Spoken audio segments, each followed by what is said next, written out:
About development, of course, talking mainly about the role of credit in the economy, and of course my work is always based on what Hyman Minsky gave us as the financial instability hypothesis. But talking about the role of credit in economics is a real problem, because according to the mainstream there is no role. If you get this is one of my favourite quotes to throw up on a regular basis about Bernanke dismissing Irving Fisher's debt deflation explanation of the Great Depression simply on the basis that transfers in credit are pure redistributions that should have no significant macroeconomic effects. Now, at that point, he didn't bother doing any econometrics, when the book itself was full of econometrics of his own theories about what caused the crisis. And then you have a recent paper by Eggertson and Krugman where they do an attempt to read Minsky, but one of my good long-term colleagues and friends in this whole approach is Rod O'Donnell. Some of you might know Rod as the leading biographer of Keynes, along with Skidelsky. And at one seminar that Rod and I spoke at, he said to the neoclassicals in the audience, please just don't read Keynes. Don't even try. He said, you are going to completely screw it up. You won't understand it. You'll distort the whole thing. And certainly the way that Krugman and Eggertson here tried to handle Minsky, they did the same thing. But what I like them for is simply this admission that the standard reality in mainstream models, there's no role for credit. Debt doesn't turn up at all in their macroeconomic models. Of course, the non-mainstream is different, and I'll talk about that in a moment. The main reason the mainstream has this vision is the loanable funds view of lending, the role of banks in the economy as just being intermediaries, which we know is empirically false. It's really no point wasting any time discussing it. Click on the link to the Bank of England paper there as to why it's false. But this is, again, Krugman continuing the same idea. With that false model, there's no link between the level of debt in the economy and the amount of money in the economy. They're two independent things. Okay? They don't often worry about where the money actually comes from, but the debt itself is just a transfer from one agent to another. And then when talking about people who do say debt plays a role, such as Richard Kuhn explaining Japan's crisis, Krugman's attitude here is to say that he's seeing an entire economy being balance sheet constrained, whereas he said, well, that can't apply, because there are some people who are balance sheet constrained by being debtors, other are balance sheet liberated by being creditors, and if interest rates fall, then they could take advantage of that in terms of borrowing more money and having the capacity to increase demand when the demand from debtors falls. So, the two cancel each other out. Now, that's not the case with the non-mainstream. The post-Keynesian view, of course, is endogenous money is a vital part of the economics, but it's still not integrated into the macro. And if you look at the reason why, it comes down to the argument about the identity of expenditure and incomes. This is Randall Wray from the very first of the Modern Monetary Primer statements on the New Economic Perspectives blog, saying that you start from the simple accounting, macro accounting, with the recognition that aggregate level spending equals income. In fact, it's identical to it. Now, on that basis, you have it argued, and I've had it argued to me all the way through, of course, that this plays, therefore, you can't somehow get a role for debt in aggregate demand. And I've been trying to put that in many, many different ways, saying there is a role. But this is in the most recent debate I had in the review of Keynesian economics with Mark Lavoie, Brett Furberger and Thomas Pally. Two of the three said I had to be wrong. Tom agreed with me but critiqued the way that I presented it. But Furberger made the best statement here overall, saying that the total spending must be equal to current total income. And therefore, the argument that I've got that credit somehow plays a role in aggregate demand must be wrong. Now, that's using the empirically accurate model of endogenous money. So clearly all people in the post-Keynesian camp agree that the banks create money by creating debt. And it's easy to show, and this is one of the advantages of the debate. In some ways I've had this debate in public, courtesy of the internet these days. I'm sure Keynes went through, not that I'm saying Keynes, pardon me, but Keynes went through similar things with the Cambridge Circus, but we didn't see it until after everything was published. But these days everything is up on the web, and I've made some mistakes in getting to the point I'm now, and they're all in public. But this, I think, is, I hope, the final argument to explain why it is completely consistent with saying expenditure is identically equal to income, to say that credit, which is change in debt, plays an essential role in macroeconomics. So, and this really, I got the idea of showing it this way, courtesy of Brett Furberger's critique of me. I thought, well, if Brett's right, and he is, that expenditure is identically equal to income, and I'm right, then I must be able to show the two using an expenditure is identical to income argument. So I thought, just imagine you can divide the economy into three notional sectors plus a banking sector. So three non-bank sectors with the imaginative labels of S1, S2 and S3. And then the banking sector, which I have to show both the assets and the liabilities and the equity of the banking sector to be consistent with the equation of the fundamental law of accounting. And when I do this, what I'm going to show is expenditure by each sector on a horizontal row. And therefore the income is actually the vertical. The net income for each sector is the sum of the verticals. So horizontals are what is being spent by each sector. The vertical is the sum of net, and therefore the diagonal shows the expenditure, where the off-diagonal elements show the income. And I'm doing everything in terms of flows in dollars per year. And I think a lot of people here know that I'm on a campaign to eliminate the concept of periods from post-Keynesian economics.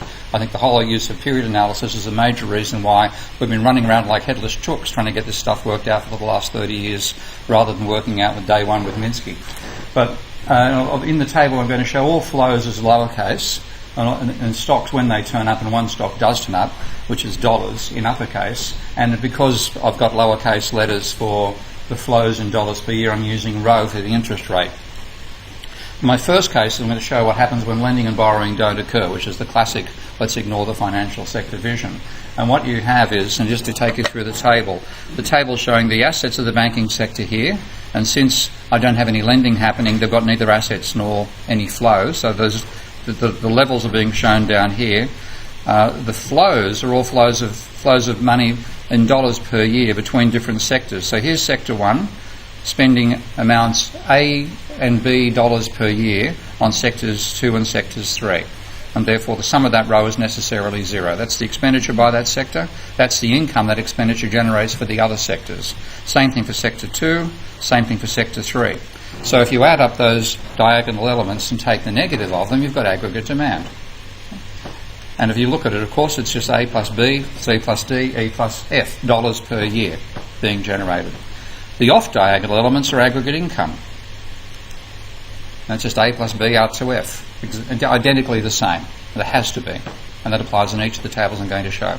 This is the basic logic of trying to show why endogenous money makes a fundamental difference to how we think about macroeconomics. The next stage is looking at loanable funds. Now I've got almost no role for credit, and I'll show you why. Because if you imagine now sector 1 is borrowing at a rate of L dollars per year from sector 2, and sector that therefore is less expenditure of that amount by sector 2 on the other sectors. Of course, I'm simplifying everything just to work with one sector borrowing for another sector, but it works with all sectors borrowing and spending in all sorts of ways. It's just to make the algebra simpler. And then paying interest of rho times L, because of course if you're having a flow of debt at any point in time, you must have a stock of debt as well. So the sector 1 is, as well as borrowing L dollars per year from lowercase L dollars per year from sector 2, is also paying interest on rho times capital L dollars of the stock of existing debt. So now what you get is rho times L turning up in both the expenditure cell for sector 1 and the income cell for income generated by sector 2 from the expenditure of sector 1. So you add those up, and your rho times L term turns up as part of aggregate demand, expenditure, and it also turns up as part of aggregate income. So completely consistent, but now with loanable funds you have to at least include gross financial transactions, not net, by the way, because if I bring in interest payments on deposits, that turns up as a positive element of aggregate expenditure and income as well.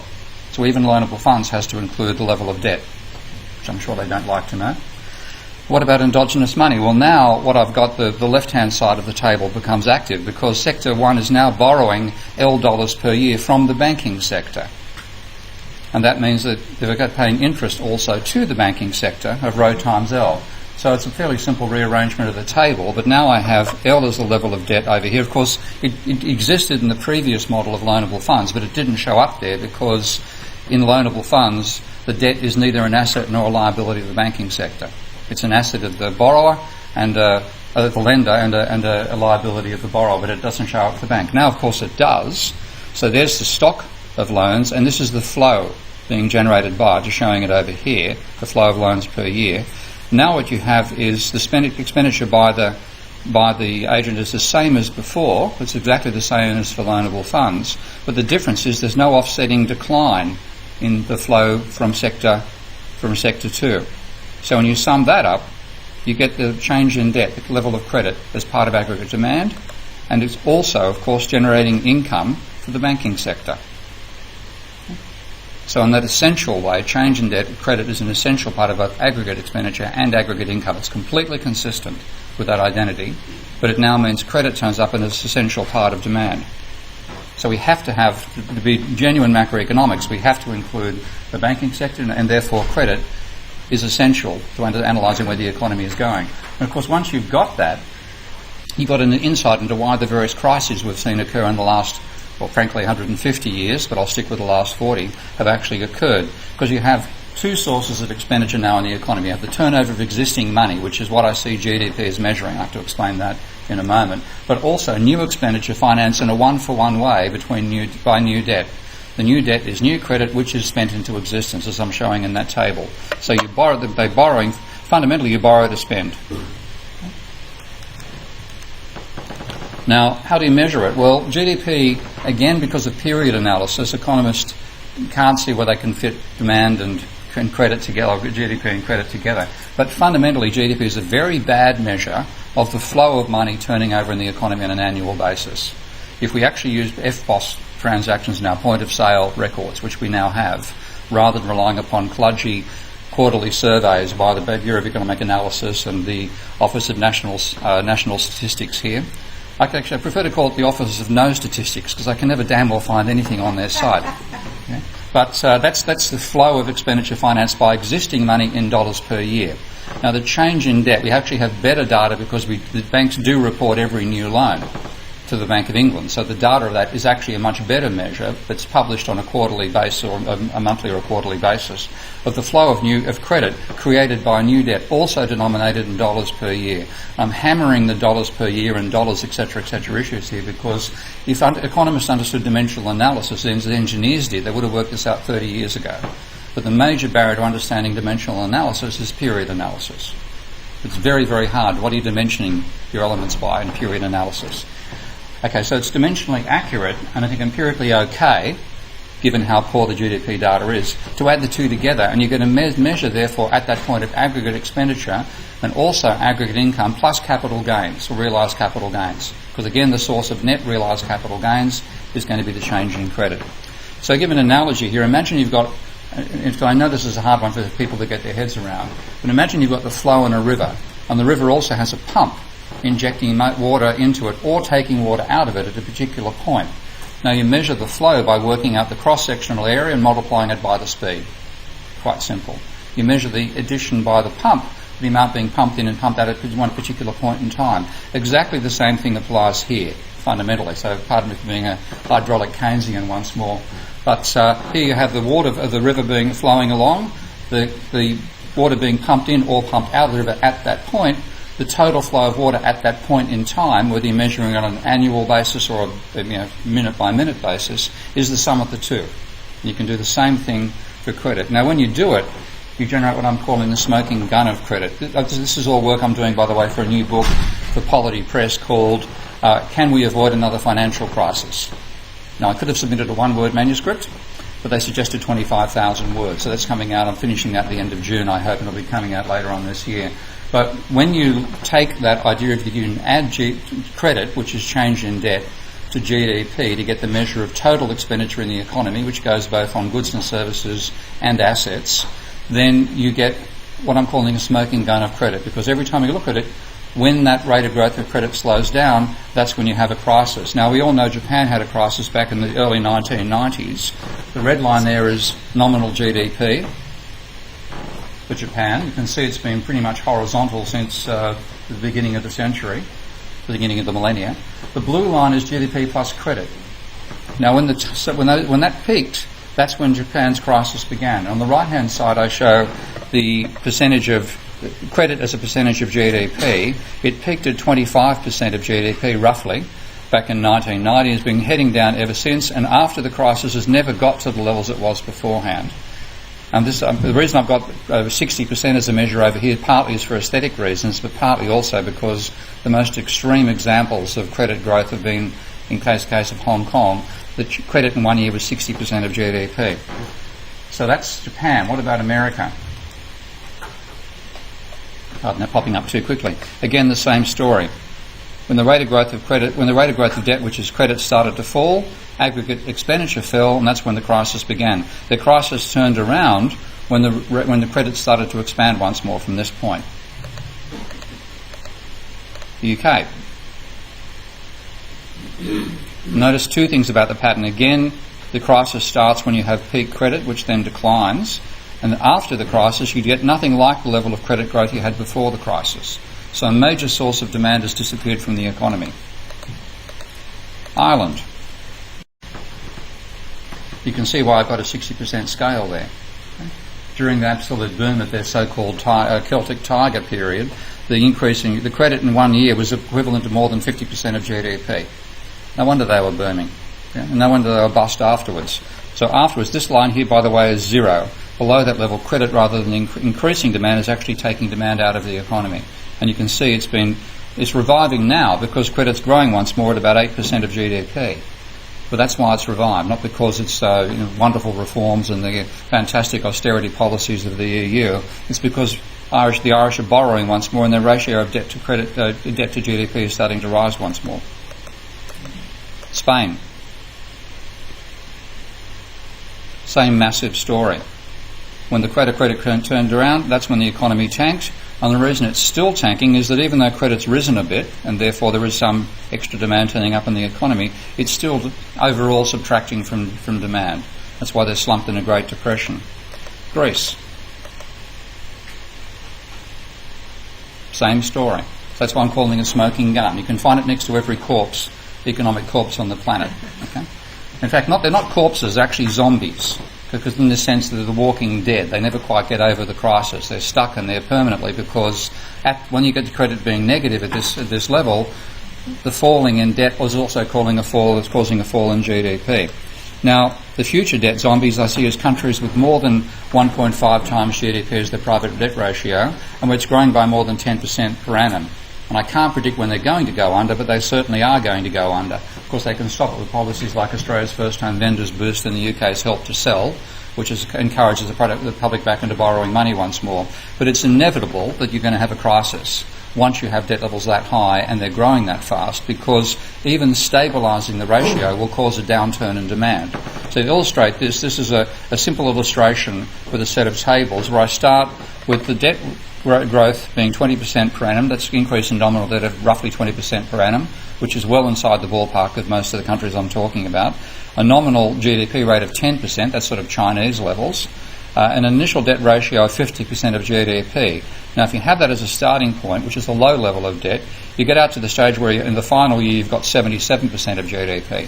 I then say, what happens if the debt still continues rising, but it now rises just at the same rate as GDP, so the ratio stabilises. So there's the ratio stabilising at 77% GDP in those 2 years. The impact on demand growth is that it falls from 11.1% per annum to 4.3%. A big fall, but it's still positive. Okay? So you don't get a crisis with a small level of debt. You have a medium level of debt, and here I'm starting with an initial debt level of 100% of GDP. Then by year 5 you've got a ratio of 155%. Stabilising at that level, your demand goes from 11.9%, so a higher rate of demand with a higher level of debt as well, to minus 0.2%. Okay? So a recession, but not an absolute crisis. When you have a higher level of debt, and now I'm going to start at 150%, I think, and reach 125% rather, and reach 193% in the final year. And now I'm talking the level of debt that applies in Canada, Australia, Korea, China, Hong Kong, and above. So these are hypothetical numbers, but they're well and truly inside the ballpark of actual data. You stabilise at 193% of GDP, roughly 13% below China's last reported number. And what happens with the simple stabilisation of debt, you go from a 12.3% per annum increase in demand to a minus 2.2%. So that's why the level of debt matters. Now looking at them, I can now identify who are going to be our future zombies. We already know the walking dead of debt. UK is one of them. Here's China. Now China managed to avoid the crisis back in 2008 by encouraging a massive increase in credit to the private sector, as well much as you can define one in China. and they're now having an astronomical increase in private debt. It's running at about 25% of GDP right now. That's the credit level of credit. The simple stabilisation of that will cause a huge slowdown in China. Canada, also another country that managed to avoid the crisis. Notice the red line here, which is where credit is negative, below which the credit is negative. Canada never went negative. The borrowing that was associated with the housing booms in Vancouver and the borrowing to finance the minerals exploration and so on, and the fracking and everything else, as well as the exports to China, meant they never went negative. Australia, my ex-country, same story. Notice the blue line doesn't cross the red. When it crosses the red, you've then got negative credit. Australia bounced, and currently the credit there is running at 15% of GDP. So a stabilisation of that, a major fall in the economy. The other ones, there are more than this. I'm working with the fantastic new Bank of International Settlements database that has debt data on 41 countries. It doesn't include Russia, for example, so I can't show you Russian data here. But this is helping me identify countries that I couldn't have identified back in 2005 without this fantastic data. So again, Korea's running at 15% of GDP as its credit level right now. It's another one which is bound to have a zombie effect hit it. And this is my complete table of future debt zombies. And some surprise me. France turns up as a potential number. So do the Netherlands and Switzerland. Sweden, Belgium, Austria, Norway, Thailand, Hong Kong, Singapore, Malaysia and Finland. Now, they're not all guaranteed to happen, and they certainly won't all happen at the same time. But some of those economies are substantially larger than the American economy. So when they go, they're going to have an impact upon demand in the rest of the world. So we're learning the hard way that credit matters. Thank you.